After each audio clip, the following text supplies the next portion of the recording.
টুংটাং আর খটখট শব্দে মুখর রাজধানীর Purbachal. Bangladesh China friendship exhibition সেন্টারে জোরে সোরে চলছে ৩০তম ঢাকা আন্তর্জাতিক বাণিজ্য মেলার শেষ মুহূর্তের প্রস্তুতি। স্টল ও প্যাভিলিয়ন নির্মাণে দিনরাতের এই ব্যস্ততা। আমরা ফ্রেন্ডের কাজ করতেছি, তাই আজকে 12 তারিখ থেকে কাজ শুরু করছি। রাউন্ডের স্টল যেটা টেন্ডারে মারে, এই স্টলের কাজ আমরা করতেছি। ইনশাল্লাহ 1 তারিখের দিন উদ্বোধন হলে আগে গেছি কাজ, আর সামনে মিস্ত্রি বাড়াইতেছি কাজের জন্য।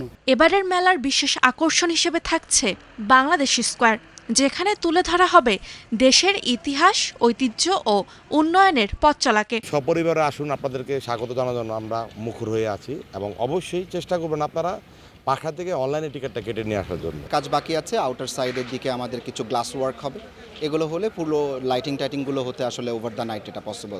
রপ্তানি উন্নয়ন ব্যুরো জানিয়েছে এবারের মেলায় থাকবে দেশি বিদেশি ৩৫০টিরও বেশি স্টল ও প্যাভিলিয়ন।